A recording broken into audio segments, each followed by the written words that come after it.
Selamat pagi pemirsa, apa kabar Anda pada pagi hari ini? Senang sekali saya Ibnu Fadil dapat menemani Anda di Berita Kaltim hari ini. Sejumlah informasi penting telah kami siapkan untuk Anda dan berikut di antaranya.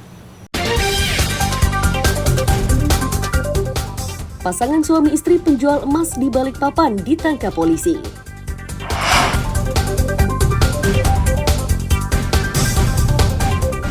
Berbagai persiapan jelang pemilihan kepala kampung serentak di Kabupaten Berau terus dilakukan.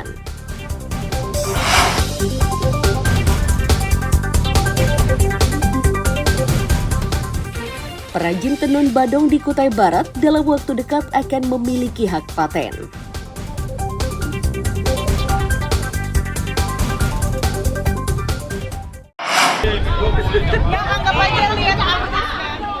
Sekelompok ibu rumah tangga di Balikpapan Sabtu siang mendatangi Mapolresta.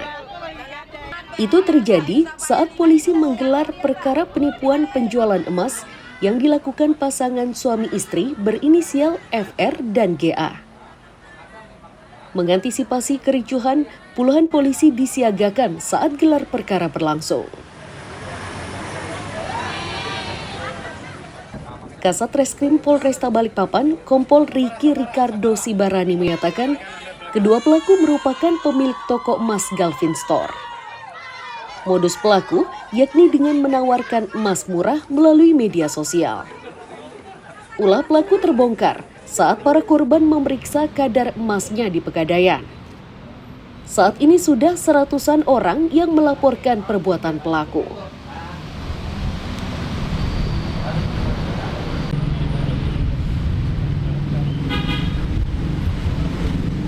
Kronologisnya di sini kebanyakan para korban awalnya tahu ini melalui media Facebook, ya, untuk media Facebook, kemudian pergi ke toko Galvin Store membeli emas berdasarkan kwitansinya itu emasnya emas kadar 375, ya, 375, dan masing-masing korban itu berbeda pembeliannya, ya, berbeda pembeliannya.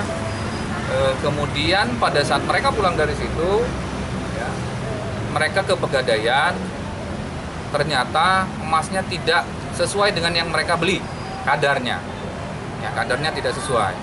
Atas dasar itu para korban melaporkan ke Polresta Balikpapan. Keduanya kini dijerat pasal berlapis tentang Undang-Undang Perlindungan Konsumen dan Pemalsuan dengan ancaman 5 tahun penjara. Amir Hamzah dan Riani Mantini melaporkan dari Balikpapan.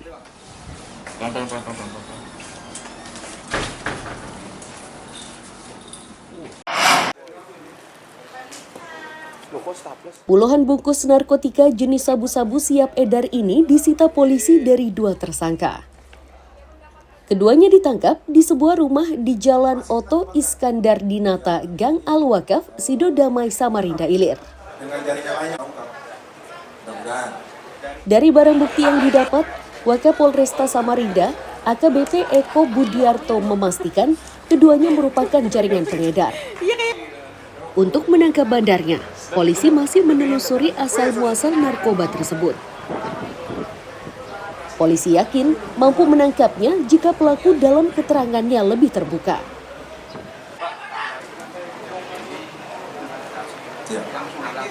Polres Samarinda berhasil mengungkap dan menangkap 2 tersangka atau pelaku penyalahgunaan narkotika.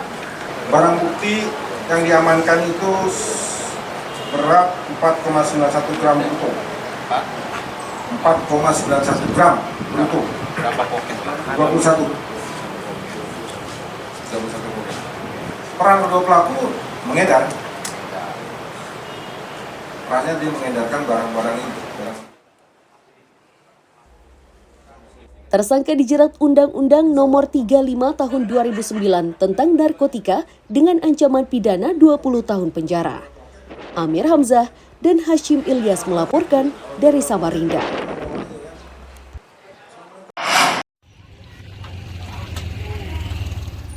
Puing-puing bangunan yang tersisa dari musibah kebakaran di Jalan Wiraguna Sidodadi, Samarinda Ulu masih terlihat hingga Sabtu siang.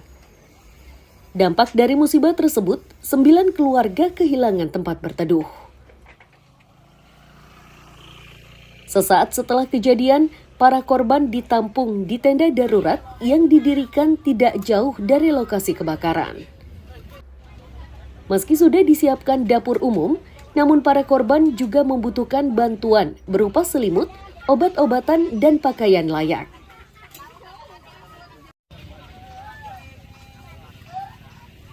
Ya, kami tinggal sementara di posko. Kami minta bantuan itu mungkin pertama selimut, ya kan, bahan makanan, untuk anak-anak lah, semacam keperluan anak-anak juga, susunya biasanya kan, karena di sini ada balita juga, pampers juga perlu.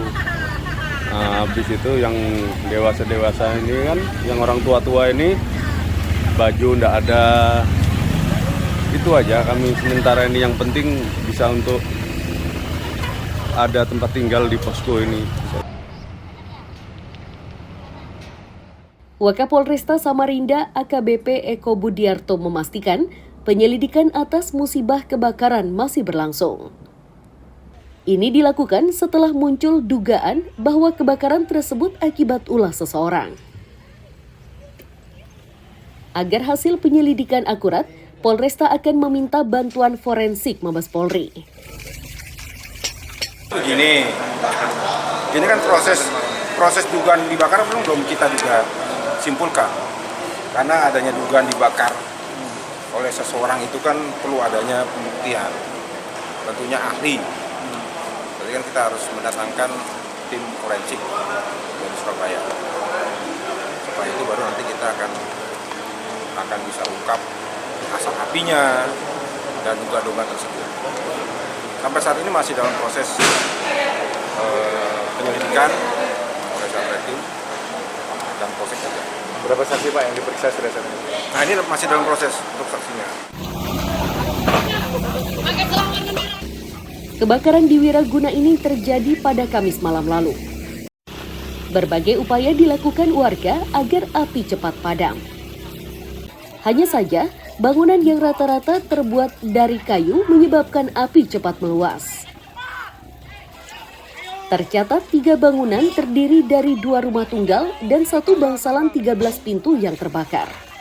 Amir Hamzah dan Hashim Ilyas melaporkan dari Samarinda.